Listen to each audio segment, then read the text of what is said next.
Castology. Hello, and welcome to Castology.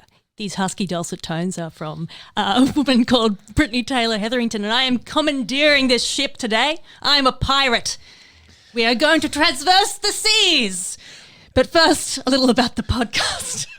It's a podcast that reviews podcasts. How meta. It's a bit wanky if you ask me, but I say yes to everything, so I'm here now. Anyway, the persons who I feel a little bit culpable. No, I genuinely enjoy it too. I just, I'm bringing in a new element, Zane. Just go with it. Anyway, what's your name? My name is Zane C. Weber. Cool. And I am the ship's cook of this pirate vessel, I believe. I am going to steer it as best as I can, and when it goes down, you better believe I'll stay with it. On that note, there's another man in this room who is welcome in the room because we invited him in. And like a vampire, he now will not leave. Yes, that's what vampires are famous for doing. Moving in and not leaving your house. Oh, I don't even know if I'm here. I'm just here for the ride. This is You're great. welcome. Oh, I was so excited for Brit to host a podcast. You're like, how do I get that feminist touch? And meanwhile, the feminist touch is this.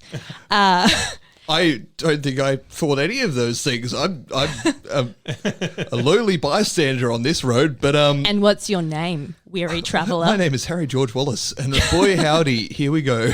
Fantastic. Now that we've covered the core essentials, I'll get to the crux of things.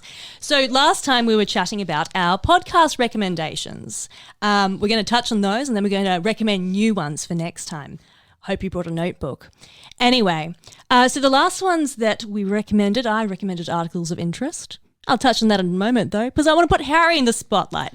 Harry, you're a smart boy. What did you recommend? I recommended Normal Gossip, a podcast about gossip and telling tales of gossip. What a smart boy. What a smart boy. Wow. I feel so... Affirmed? No, Encouraged? not that.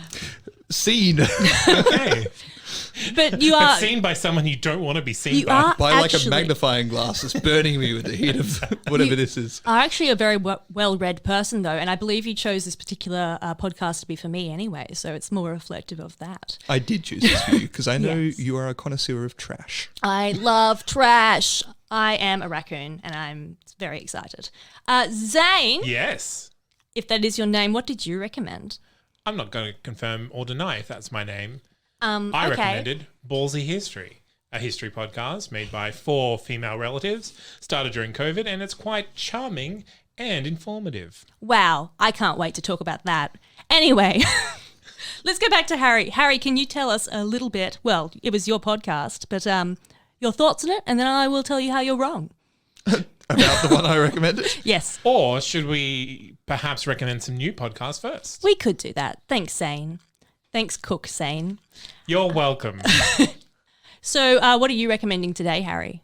I'm recommending Crypto Island. This is an interesting one. Last episode, we reviewed my recommendation of Reply All. Correct. This is the new podcast from the previously, I don't want to say disgraced. Disgrace feels like a strong term, but Controversial figure. controversial figure, host of Reply All, who left the show due to some unsavory circumstances surrounding activities of racism, I guess. Yeah, institutionalized racism. Institutionalized. Accusations of institutionalized racism. Yeah. Yeah. Ruh-roh. Being complicit, basically, and he resigned due to this process. This is his first creative public foray since that scandal. And again, do your own research, draw your own opinions on the actual circumstances regarding the podcast, and it's the art versus the artist. It is, however, undoubtedly, to my mind, a good podcast. I hope you two will agree with me, but who knows? What is Can you the tell me- take on yeah. crypto that it has? So, It starts by telling the tale. It is very much in the vein of Reply All. It's an investigative podcast about internet ephemera. It takes place in what the host refers to as Web 3. So he referred to the web that Reply All explored as Web 2, which was all about social media and the budding interconnected World Wide Web and what that meant for us all, and investigating things that happened within that. Web 3 is more about blockchains and NFTs and cryptocurrency and the way that digitalization is entering our lives in a very real sense, and what it can replace and what it can't in terms of like currency and art. I find that concept in itself very interesting. Crypto Island starts with the investigation of an island that was created to be a haven for crypto people. Crypto, if you're not familiar, is the digital currency which it uses technology called blockchain to make this safe, in quotation marks, truly global crowdsourced currency model. How does it differ from actual money in that Crypto? it still has a value prescribed to it? I do not know whether I have the wherewithal or the knowledge to explain Traditional currency cryptocurrency. is backed by a government. Sure. Yes. So if you have $1 Australian, that is basically a promise by the Australian government to buy that Australian dollar from you for $1 Australian or equivalent foreign currency. Okay. Cryptocurrency has no government backing. It is totally crowdsourced. So one Bitcoin is worth whatever a person will pay for it. At the moment, that's around $26,000, I think. So if you take this in terms of the stock market, for example, a stock is representative of faith in a company, and it is worth what people believe the company to be worth. Sure. So in that sense, it is similar. It is this idea, and it is worth exactly the value that the populace prescribed to it. And with crypto, that became a massive thing because everyone was like, this seems like a cool idea. It's probably worth a bit. And therefore it was. And overnight, crypto millionaires were minted purely by virtue of having bought one when they were bored. This thing that they bought for probably $10 was suddenly worth hundreds of thousands to millions, depending on how much you bought. And is it true that this form of currency has been almost reduced recently and is on the way out, or did I misread? It is still worth a lot of money. It is not near the peaks of what it was once worth. There's recently been a crash, and it's one of the bigger crashes. Yes. Like every kind of speculative, I would say currency, but like the stock market, whatever, there are rises and falls, and cryptos are all very, very tied together. So there's not just one cryptocurrency. There are literally probably hundreds of thousands at this point. Yeah, some are bigger than others. The main contenders are Ethereum, Bitcoin, and Dogecoin. Dogecoin is still a meme coin, I think, but It's yeah, worth real money. yeah, sure. How much is a Dogecoin worth? I'm going to Google this. How do they prevent art theft amongst that? Because often it's there's ones with images, right? Yeah, so that's NFTs. Yes. Similar concept, yes or no? Yes, in the sense that the blockchain is basically a way to verify ownership. So the blockchain is at the same time completely transparent, Sure. but also an inalienable because it's saved in so many different places at once. Sure. So an NFT is basically a piece of artwork that someone has done and paired to a certificate that is saved somewhere so that one person owns that piece of art, and then if they want to sell it, they can transfer ownership of that certificate to someone else saying they now own that. And just like art in the real world, people can go, well, this artist is really popular and is getting more popular.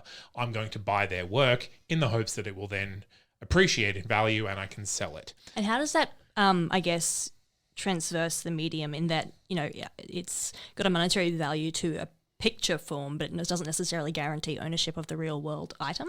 It is all correct, 'cause an it's digital. ideology. Yeah. Yeah, okay. Basically, the thing about Bitcoin you have to remember is it is a human construct.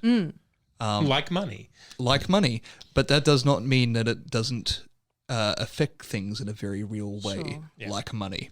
Because that's the thing, you can take a photo of the Mona Lisa and Yes. technically you own The photo that picture of the Mona Lisa, but you don't Yeah. own the Mona Lisa. I was just partially asking from a personal level too, because I know someone made one of my paintings an NFT, and I was like, "Is that allowed?" Did they do Really? so with your permission? No. Okay, so technically that's not allowed. Cool. Okay, just wondering. Yeah, but according to whose rules is According to these, like fists. obviously there's copyright rules in Australia, but like Yes. on the Yeah. broader scale, yeah, that's interesting. I don't think they meant anything bad by it. Crypto Island. Anyway, Crypto Island. So that'll like crypto is a lot to get your head around. These are some of the terms and parlance that will be useful if you do choose to listen to this podcast. Crypto Island is about how a recent venture was put forth to create a literal island for people who got rich off crypto or are just interested in crypto, where crypto moneyed people would pool their resources and buy land on this island and would all live together in some grotesque perversion of a communist utopia made hyper-capitalistic. Yeah. Interesting. So when you say capitalist with utopia, it's really libertarianism is what. It's like, could you even call it libertarianism? It's like that on Sure. steroids and shunted to the right. I will have to listen to the podcast to Yes. find out. Anyway, it's thoroughly interesting no matter what you think. The fact that these things actually do happen. PJ Vote, It's the host, whack. is an experienced podcaster. It has nowhere near the level of polish that Reply All had, but it is a very interesting podcast. I'm looking forward to hearing your thoughts on it. Now to continue that terrible metaphor of a ship, we have left Crypto Island. Toot toot. Zane, you have a podcast recommendation. Can you tell us a little bit about that? I do. I am recommending Adventures in New America. Wow. So this is a sci-fi political satire, Afro-futuristic buddy comedy, serialized for new Americans I mean, in a new and desperate time. Well, don't speak too soon because it is from the creators of Welcome to Night Vale. oh, interesting. And we just had this conversation a podcast ago. Correct, yeah. About how you would think that I would like Night Vale, but I don't necessarily love Night Vale. Yeah, I will say it's not in the style of, it is quite different in the sense that it is kind of more radio serialistic kind of presentation rather than there's a conceit of a radio show. Okay. But it is definitely... So I'm just going to read a blurb here. So set a few years into the future, Adventures in New America follows the escapades of two mismatched African New American best friends, fat, lonely curmudgeon IA and lesbian sneak thief Simon Carr, who take on a series of increasingly high-stakes heists to get quick cash to pay for IA's medical treatment while attempting to survive the wilds of New York City and a secret cabal of tetchy terrorist vampire zombies from outer space. Intrigued? Good. Frequently, there will be musical numbers and radical reflections on our dangerous, beautiful, and heart-pounding world. So, first and foremost, from all of those words that described it, it is political satire. Okay. It's Yeah, I can very get behind that. anti-capitalist, very kind of critical race theory sort of commentary there. So it stars Paige Gilbert, Brian Webster, Pernell Walker, Starlee Kine, and Stephen Winter, and just a whole bunch more. But those are some of the names that you'll know from other audio dramas and from some TV stuff as well. So. Excellent. Yes. I'm very excited to hear another story, seeing as you recommended Strange Air. Does it follow that line of thought much? No, this is much more high energy Okay. and kind of comedic. Yeah. I've been known to like comedy. That sounds quite exciting then, actually. I also really very much enjoy the idea of, I guess, stories being told in an auditory context so that persons with dyslexia, for instance, have some access. Yeah. So quite yeah. cool. It is, it is quite high energy. So this isn't probably something that you want to listen to trying to go to sleep. Yes. It's definitely kind of like, I found I needed to be in the mood to engage, to enjoy it. Sure. Otherwise I'm like, oh, this is too much. I can't deal with this right now. Yeah. But overall, I really enjoyed the comedy, in this mostly. Yeah. Yeah, very excited. I guess that brings me to me. That's you. Perhaps That's the star of the show. The captain must now speak. Yes. Certainly for this episode. Please no mutinies if we're going to continue that train of thought. So I'm recommending Ladies We Need to Talk. I actually stole this from a friend because I value her opinion and she's a smart lady. But I also very much liked it too because I'm relatively direct in my conversations with my friends and we're relatively open about things because I don't know if it's a generational thing, so I'm a millennial, but, you know, discussing things like mental health, for instance, is something that I always try and strive to achieve. Similarly, an often challenging, I guess, conversational topic is things like women's issues or just everyone's issues when it comes to, I guess, sex and pleasure and that sort of stuff, as well as just discussing periods and the changes that it does to our body. Other things like discussing, there's the term for if a woman, the mental load is, I guess in charge of organising family structures and that type of thing. It didn't approach it purely from a female perspective, although I realise that that can therefore, I guess, restrict the point of view that is within the podcast, in that it's not necessarily taking in everyone's point of view. So that's something to be aware of when you do, I guess, digest it. But I did also provide, I guess, a bit of an insight for myself, for men as well, in that it even mentioned that to do with the perceived notion of the mental load in society, that when you, for instance, you contact parents to discuss children and you work at a school, they often contact the mother and completely avoid the male input, avoid the male input. So, I really, really enjoyed it. As I also went to a religious high school, and the extent of our sex ed, although not terrible, was very much paired with, I guess, abstinence. As well as one day they were just like, stop hugging people of the opposite gender because that leads to pregnancy. Which of course led to everyone then hugging each other and yelling, "You're pregnant now," because it became a funny thing to do. Sometimes I love kids. That's exactly the response that deserves. Yeah, exactly. But this came from a man who had 3 daughters, which at the time at school I was telling everyone, well, he clearly just closed his eyes and hoped for the best. Yeah. When creating these beings, his poor wife. So I really enjoyed it because it breaches the barriers of, I guess, uncomfortable conversations, but it's done in a very, I think, quite safe way. Sure. Can I ask, so Ladies We Need to Talk, is it about ladies talking to other ladies, or is it like, ladies, we need to talk to everyone about what we're doing and not keep it a secret anymore? Ooh, it was a while since I listened to it, but my understanding was that it was more so towards everyone. Okay. But I guess the title would kind of lend more to a woman seeking it out. But I think it was just more so about bringing, I guess, otherwise topics that are viewed as controversial, although they shouldn't be, more to the forefront of, that sort of thing. And almost giving people who might be scared to discuss those things a bit of the language for how you might be able to address stuff like that with partners, etc. Yeah, especially, I'm not sure why there would be any reason why women's health would be in the news now. Oh, God. Topical. The fact that a being could grow inside of me is so unwelcome.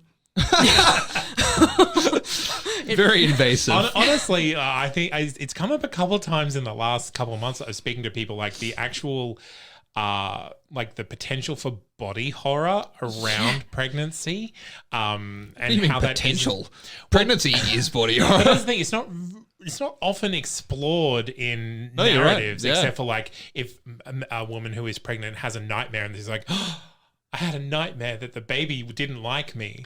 It's fucking the movie Alien. Well, you try and romanticize it, and then this beast climbs out of you, and I don't know. Ladies, we need to talk. Yep, and we should, and I'm doing it now, so you know. I will say, and I don't want to play favorites here. I am looking forward more to Ladies We Need to Talk than Crypto Island. Interesting. Yeah, they are two very different podcasts. Yes. they very much are. That's completely valid. I am also looking forward to Ladies We Need to Talk. I think Crypto Island, there's a bit of a stigma behind me. I am not a crypto person. I should put that out there. I feel like I should also say that because I think I sounded like I was. I'm not pro crypto. I think the blockchain has potential for things other than currency. But yeah, I don't think crypto is basically only useful in the sense that you buy it in the hopes that someone else will pay more than you did for it. Yeah, and that has to stop at some point. I think the moral foundation of it the philosophical foundation of it is morally bankrupt. Yeah. I'm going to be honest too. Often I say to people I don't quite understand, NFTs and cryptocurrency, and then they go to explain it to me, and I'm like, no, I liked it that way. Well, too bad. Sorry for mansplaining before. No. It was for the people, and I have basically whipped myself. I'm almost comparable to Jesus Christ in that way, and that I sacrificed myself. I was just thinking that the comparisons between Brit and Jesus Christ are just so many and varied. The amount of times that she has turned my water into wine on a quiet night in. I got you, baby. Wonderful. So I guess, seeing as I've actually gone to a bit of a time warp, we didn't discuss the ones we recommended last time. Maybe we should do that now. Maybe we should do that now. Oh, wow. I think we all deserve a little pat on the back. Only our captain for so adroitly steering the ship in the right direction. Exactly. And, I am a good captain in that I don't just expect myself to know the answers. I am taking on the knowledge base of my hearty crew. Thank you so much, guys. Anyway, first mate Harry, what was, because Zane's the cook. Normal gossip. We're going to discuss your little bad boy one now. I recommended Normal Gossip. What did you all think of it? Zane. I enjoyed this. I think the conceit is very. I think it's a deceptively easy conceit. I agree. Where like reading other people's gossip is seems like one of those podcast ideas where anyone can do it. But this podcast, because it not only does that, but also explores the kind of social impacts of gossip and how we treat gossip in our social circles and in media. It really does kind of take it to another level. So I really enjoyed this podcast. The one point that I enjoyed the most, and it was in one of their more recent episodes, was the point that they made that when Trump got into office, gossip became front page news. Like it wasn't necessarily about Trump's policies or what he was doing politically. It was articles about him walking around the White House in a robe.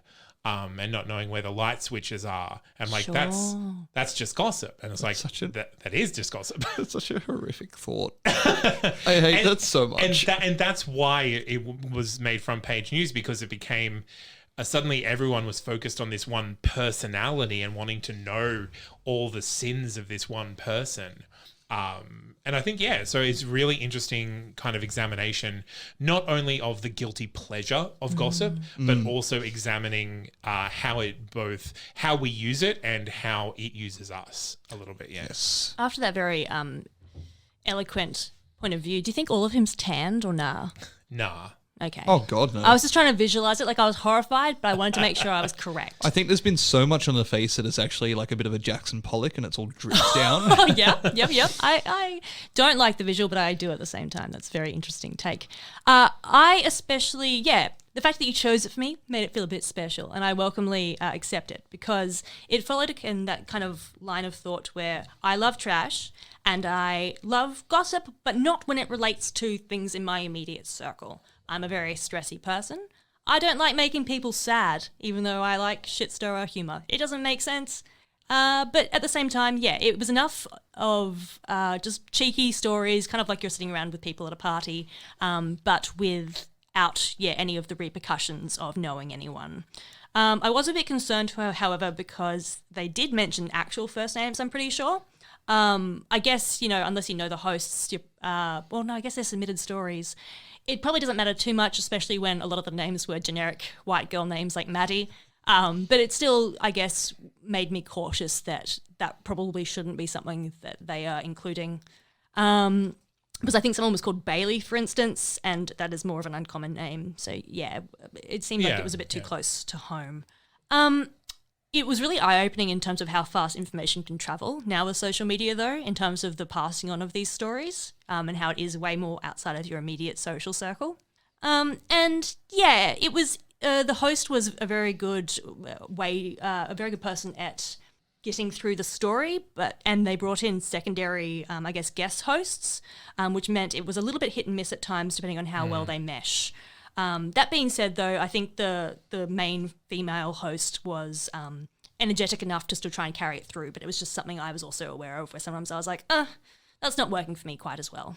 But yeah, I really enjoyed it, and thank you for recommending it, Harry. I feel very special. So you should. My one. Wow. So this is actually a bit more of an uncommon one for me, in that I don't often like history, but I chose articles of interest because it's more about fashion or art history. I especially like the Beau Brummel episode in terms of the prototypical gent and the origin of the suit. What did you guys think? What episodes did you listen to? What are your thoughts?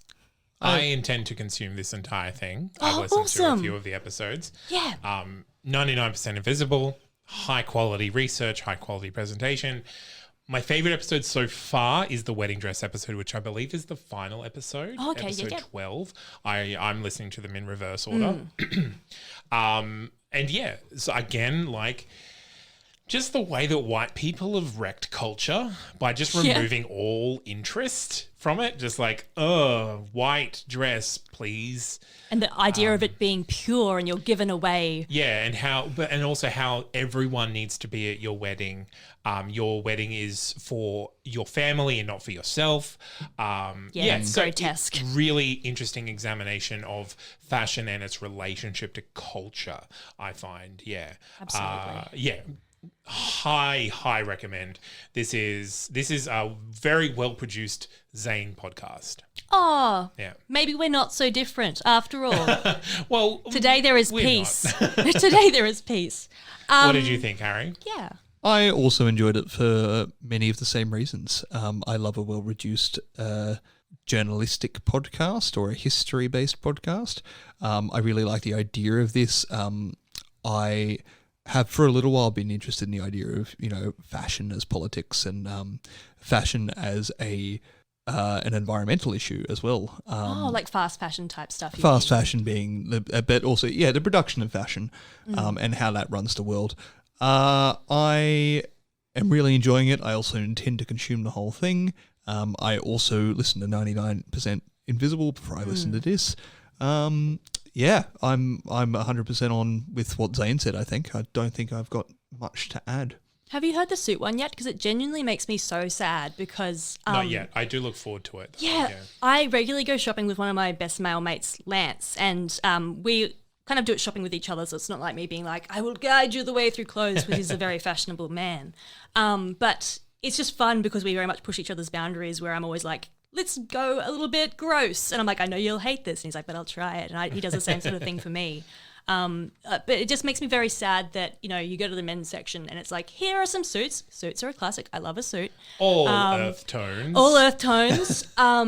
And the idea that if you are playing with colour, that it is viewed as queer and that is bad just frustrates me, because it's nice to... High heels were invented for men, everyone. Absolutely. And again, that's the thing why I loved the suit episode, not to spoil too much, but the idea apparently that the colours are so muted because it was the colour of the rebels at the time in terms of war, etc., was fascinating to me.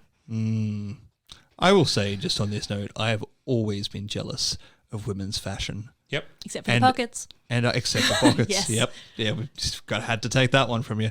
That's fair. No, but like the range of accessories, the difference in the outfits that can be crafted. And I know that, on a logical level, men can wear all those things too. And Absolutely. that's perfect. And I know people who wear those things and pull them off wonderfully. But I just wish society were a little bit better at just putting it all in the basket and just letting anyone... if there wasn't so much emotional labor involved in wearing those as a masculine presenting person, I just want to wear pretty colors and loose fitting clothes, please. Absolutely. That's a beautiful way of putting Yeah. it. Thank you, Zane. That is exactly what I mean. And I think clothing can be so powerful. I don't know about yourself, but when I first started at work, I was very much wearing standard, white button-ups and black pants. And I wouldn't feel like myself because I like colour and I'm very much of the idea of more is more, borderline peacock level, but like a male peacock. So I feel like clothes can bring so much power when you're, supported in selecting what you'd actually like. So I just thought it was interesting. On that note, it was time for summary. Mr. Chef. We've Zane? still got to do ballsy history. lol. Zane's recommendation. Zane. Yeah, maybe we don't want to talk about ballsy history. No, I Maybe- think We this all is a hate power ballsy move from the new captain of this ship. Maybe we don't. No. Yeah, so Ballsy History are a four-hand podcast for women who are related, who started a podcast during COVID. Short episodes, kind of very kitschily presented, very easy, very approachable snippets from history. What did you think? Controversial from me, but I actually quite liked it as well. I'll tell you why. But it's a history podcast. I know. I'm being converted. Help me. Time to return to my core and listen to some terrible content. But I actually listened to the Tooth Mouse episode. And I found it quite interesting because, correct me if I'm wrong, because it was a little while ago, I quite liked that it discussed the same sort of stories that we have as people and the way that we make sense of and reason things, but from different cultural perspectives and how they can be surprisingly similar. I think that's a bit fun. Yeah, how Tooth Mouse actually popped up in as a concept in several different cultures around the same time. Yeah. Relatively independently, or at least apparently independently. And then, that kind of transformed in some areas towards the Tooth Fairy mythology that we have now. Yeah. Fascinated me. Yes, so I was quite a fan. What about you, Harry? I enjoyed it. I didn't love it. What? Yeah. I am I'm just Harry going to be now. the odd one out. That's No, okay. I enjoyed it a lot. I don't know. I actually can't, and it's such a cop out answer, and I hate doing it, but I can't articulate exactly why I didn't love it. No, that's totally approachable. Like, I think you don't get a lot of idea of who the hosts are as people. That may be that's it. something I do enjoy during history podcasts, to kind of know who the people are who and why they're framing things the way that they are. Also, I think for me personally, I would appreciate a less presented kind of history, but I'm not sure what didn't attach to you, but those are the two things that I was like, if I were to change this podcast, those are the changes I would make. Yeah, I'd agree with that. I think lacking some context from the host is a big one for me. Presentery, I don't mind. But yeah, it's I don't know. It just it wasn't dry, but for some reason it still felt a little dry. Okay. But I did like it. I did really enjoy some of the stories. I think they have a really an excellent eye for subject matter and storytelling. I will probably listen to more of it. I think that's what I actually liked about it, is that it was my preferred kind of learning, where it was more incidental and just like useless facts. I don't know why. It felt knitting circle to me, like very, it kind of like a cottagecore podcast. Yeah. Where you've kind of got people with like similar interests in folklore and things that have gone and things that have happened in the past, and they're kind of telling these stories for each other.